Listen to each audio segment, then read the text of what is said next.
Friends ಎಲ್ಲರಿಗೂ ನಮಸ್ಕಾರ. ಇವತ್ತು ಅಮ್ಮ ಅಡುಗೆ ಮನೆಯಲ್ಲಿ ಬೆಂಡೆಕಾಯಿ ತವಾ ಫ್ರೈ ಮಾಡೋಣ ಅಂತ. ಇವಾಗ ಬೆಂಡೆಕಾಯಿ ತವಾ ಫ್ರೈ ಮಾಡೋಕ್ಕೆ ಬೆಂಡೆಕಾಯಿ ನೀಟಾಗಿ ತೊಳೆದು ಈ ಸೈಡ್ ಕಟ್ ಮಾಡಿ ಇಟ್ಕೊಂಡಿದ್ದೀವಿ. ಇವಾಗ ಸೆಂಟ್ರಿಗೆ ಈ ಥರ ಓಪನ್ ಮಾಡ್ಕೊಂಡಿದ್ದೀವಿ. ಎಲ್ಲ ಬೆಂಡೆಕಾಯಿನ ಈ ಥರ ಓಪನ್ ಮಾಡ್ಕೊಂಡಿದ್ದೀವಿ. ಇದಕ್ಕೆ ಮಸಾಲೆ ತುಂಬಿಸೋಣ. ಇದಕ್ಕೆ ಮಸಾಲೆ ತುಂಬಿಸೋದಕ್ಕೆ ಏನು ಬೇಕು ಮಸಾಲೆ ಅಂತ ನೋಡೋಣ.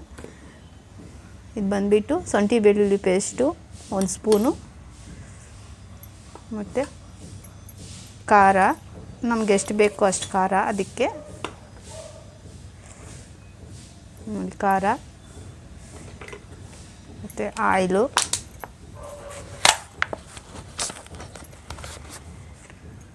ಅದಕ್ಕೆ 1-2 ಸ್ಪೂನ್ ಅಷ್ಟು ಆಯಿಲ್ ಹಾಕ್ಕೊಳ್ಳೋಣ. ಆಯಿಲು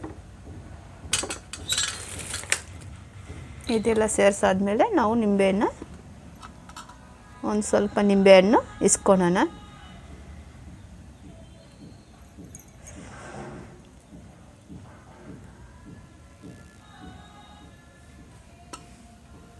ಇವಾಗ ಶುಂಠಿ ಬೆಳ್ಳುಳ್ಳಿ ಪೇಸ್ಟು ಮತ್ತು ಖಾರ ನಿಂಬೆಹಣ್ಣು ಎಲ್ಲ ಹಾಕ್ಕೊಂಡಿದ್ದೀವಲ್ವ, ಅದರಲ್ಲೇ ಉಪ್ಪು ಸೇರಿಸ್ಕೊಳ್ಳೋಣ. ಇವಾಗ ನಮ್ಗೆ ಎಷ್ಟು ಬೇಕು ಅದಕ್ಕೆ ಅಷ್ಟು ಉಪ್ಪು ಸೇರಿಸ್ಕೊಳ್ಳೋಣ. ಇವಾಗ ಇದನ್ನೆಲ್ಲ ಮಿಕ್ಸ್ ಮಾಡ್ಕೊಂಡು ನೀಟಾಗಿ ಈ ಥರ ಮಿಕ್ಸ್ ಮಾಡಿಕೊಂಡು ನಾವು ಇದನ್ನು ಇದಕ್ಕೆ ತುಂಬಿಸ್ಕೊಳ್ಳೋಣ. ಇದು ತುಂಬಿಸ್ಕೊಂಡು ಸೈಡ್ಗೆ ಇಟ್ಕೊಂಡು ತಾವ ಇಟ್ಕೊಂಡು ಫ್ರೈ ಮಾಡ್ಕೊಳೋದು. ನೋಡಿ ಇದೇ ಥರ ನಾವೆಲ್ಲ ನೀಟಾಗಿ ತುಂಬಿಸ್ಕೊಂಡಿದ್ದೀವಿ. ಎಲ್ಲ ಖಾಲಿ ಆಗೈತೆ ನೋಡಿ ಮಸಾಲ. ಇವಾಗ ಇದಕ್ಕೆ ನಾವೆಲ್ಲ ತುಂಬಿಸಿ ಇಟ್ಕೊಂಡಿದ್ದೀವಲ್ವ, ಇದು ನಾವು ತವ ಇಟ್ಕೊಂಡು ಅದ್ರ ಮೇಲೆ ಫ್ರೈ ಮಾಡ್ಕೊಳ್ಳೋಣ.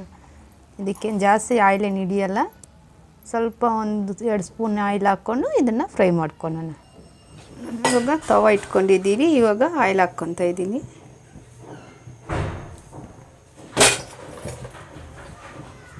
ಇವಾಗ ಆಯಿಲ್ ಹಾಕ್ಕೊಂಡಾದ್ಮೇಲೆ ನಾವು ಈ ಥರ ಜೋಡಿಸ್ಕೊಳ್ಳೋಣ.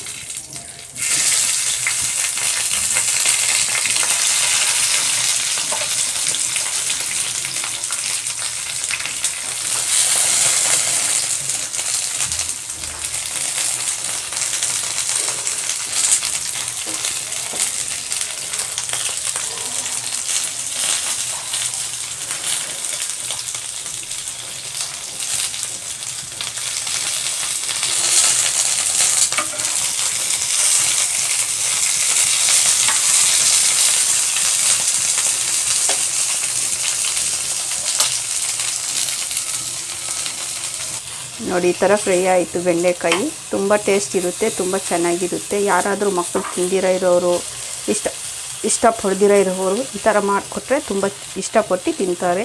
ತುಂಬ ಚೆನ್ನಾಗಿರುತ್ತೆ. ಈ ಥರ ಮಾಡಿಕೊಡಿ. ಬೆಂಡೆಕಾಯಿ ತವಾ ಫ್ರೈ ರೆಡಿ. ತುಂಬ ಚೆನ್ನಾಗಿದೆ, ತುಂಬ ಟೇಸ್ಟ್ ಇದೆ.